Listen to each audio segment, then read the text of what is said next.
Décima segunda. Agora é a questão também sobre rotatividade, a última aí, para a gente realmente ficar craque nessa história de grau de rotatividade, né, da empresa.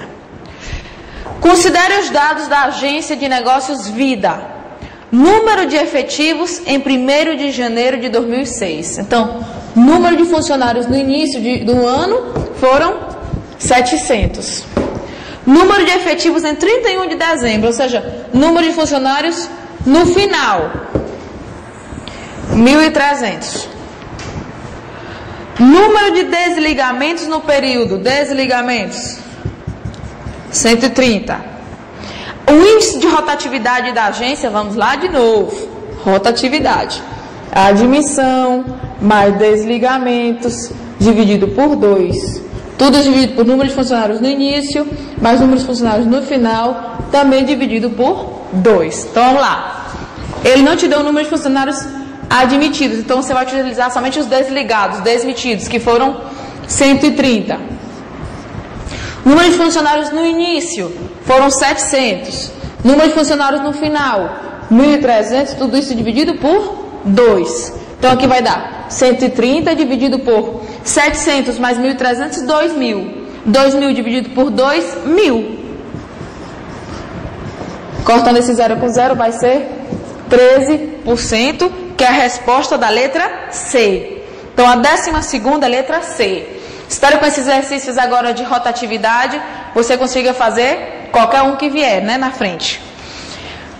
Vamos para a 13ª. Agora no modelo tipo CESP, certo? 13ª. Recrutamento é o processo que objetiva atrair candidatos alegadamente qualificados para ocupar cargos da organização. Verdade, isso aqui a gente já viu várias vezes, não tenho nem dúvida. 13ª, correta. 14ª. Nas organizações, o recrutamento pode ser interno ou externo. Verdade? Nós estamos interno quando eu permito que as pessoas que estão dentro da empresa se candidatem.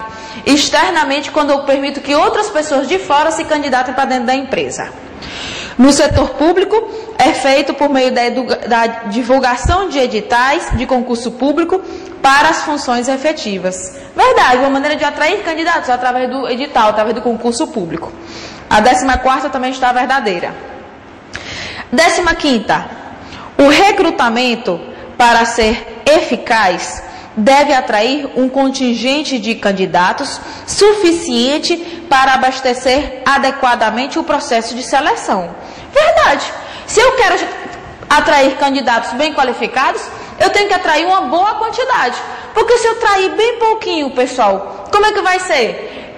Eu recebo o currículo de 2 pessoas, eu só vou ter 2 opções para selecionar. Agora, se eu receber 15, 20 currículos, eu vou ter uma maior probabilidade de poder encontrar o candidato mais preparado para o cargo. Então, isso aí está verdade, a 15ª correta. 16ª. A seleção de pessoal visa aperfeiçoar os empregados de uma empresa, de forma a garantir eficácia organizacional, sem despender muito tempo em treinamentos. Falso, pessoal. A seleção de pessoal, tudo bem que ele visa aperfeiçoar os empregados de uma empresa. Aliás, a seleção de pessoal, ela quer selecionar o candidato mais apto de uma empresa.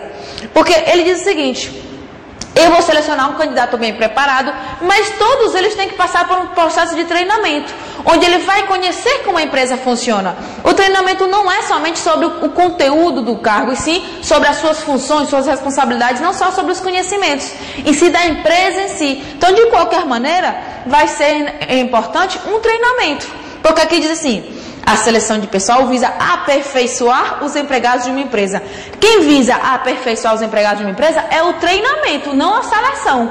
A seleção procura contratar o candidato mais preparado para a empresa. Tá certo? Então, a 16ª está falso. Vamos para a 17.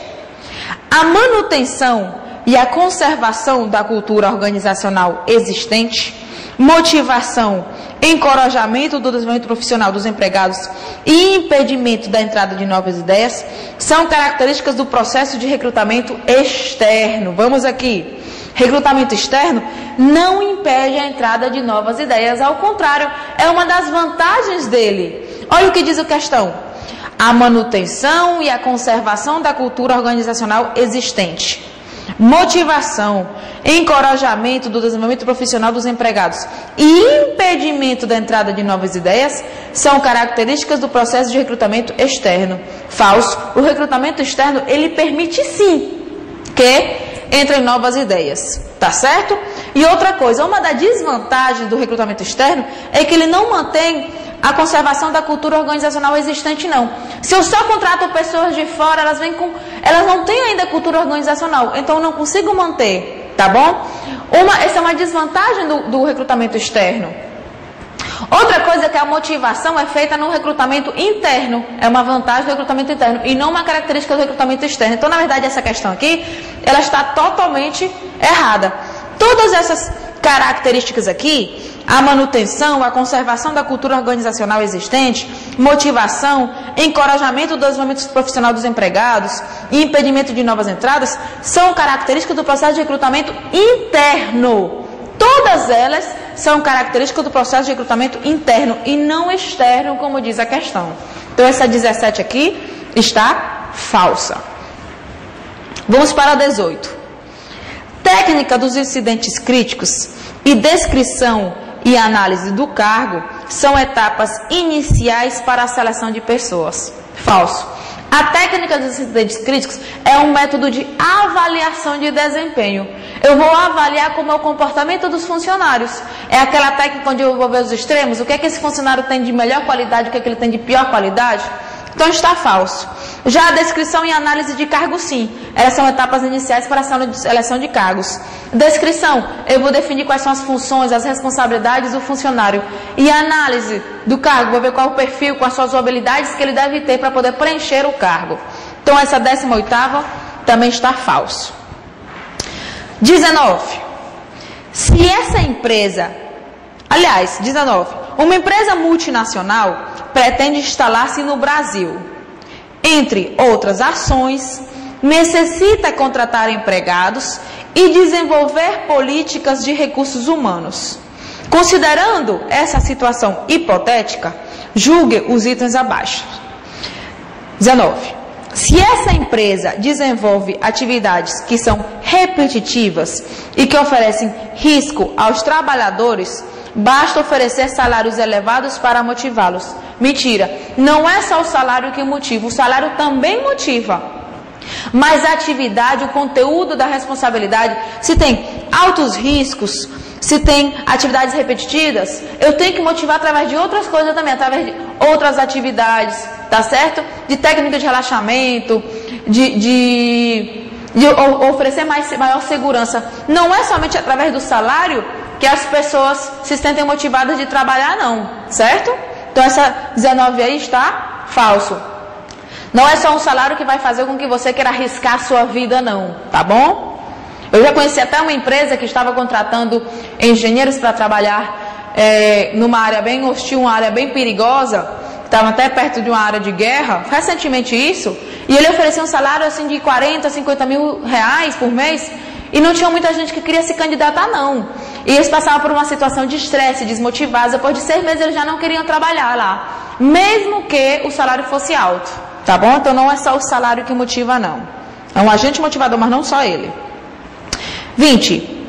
Para a contratação dos empregados para as atividades operacionais de produção, é importante que essa empresa use o apoio dos chamados headhunters. Quem são os headhunters? São os caça-talentos, aquelas pessoas que vão procurar gente brilhante, geralmente de cargos executivos, né? Mas se ele está falando se é para contratar empregados operacionais, eu não preciso de caça-talentos não, de headhunters não. Basta uma agência de recrutamento. A questão que aí também está falsa, 20. Caça-talentos eu vou utilizar quando eu preciso de executivos brilhantes para a empresa. Não para o nível operacional, não. Seria mais para o nível estratégico lá em cima. 21. Ao realizar o processo seletivo para determinado cargo, a empresa deverá escolher sempre o candidato com melhor formação acadêmica. Nem sempre, pessoal, se eu vou realizar uma seleção, além da formação acadêmica, eu também tenho que ver a sua experiência. De que serve uma pessoa que tenha graduação, mestrado, doutorado, pós-doutorado, mas nunca tenha exercido o seu trabalho, nunca tenha trabalhado em uma empresa? Falso, pessoal. Então essa 21 aí também está falsa. Eu tenho que olhar tanto a formação acadêmica como a experiência laboral. 21 incorreto. 22. A avaliação de desempenho de modo circular, feito por todos os elementos que mantêm alguma interação com o avaliado, chefes, colegas, pares, clientes, fornecedores, denomina-se.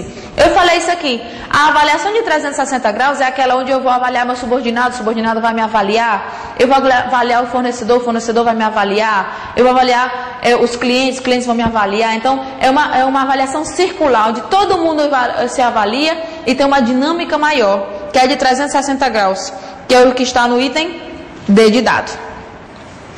A avaliação de desempenho é importante quando traz benefícios para, vamos lá, o corpo gerencial? Não. De que serve que os gerentes tenham benefício com a avaliação de desempenho? Tem que ser algo mais institucional, algo mais geral ou para o próprio funcionário. Então, letra A não é a correta.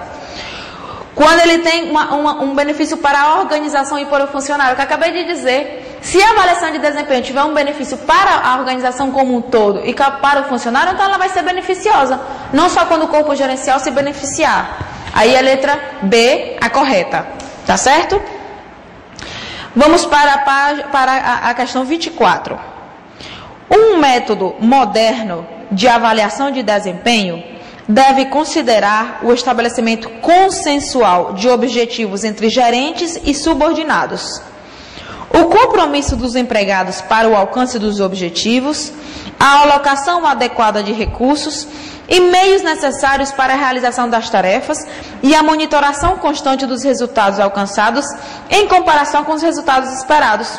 Verdade, esse é um método moderno que se chama até avaliação participativa por objetivos, onde ele vai ver um consenso entre os objetivos do gerente e dos subordinados.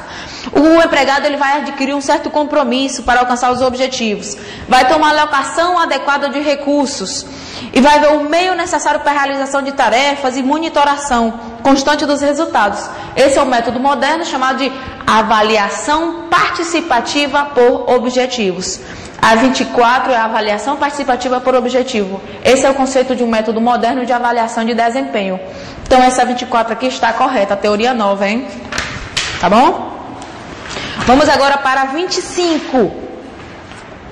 Recompensar pessoas é um processo da administração de recursos humanos. Tudo bem.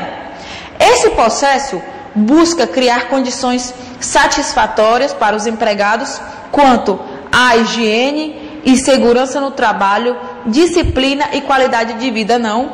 O processo de recompensar pessoas, ele vai criar condições satisfatórias em relação a salário, a benefícios que o funcionário vai receber de acordo com o seu trabalho.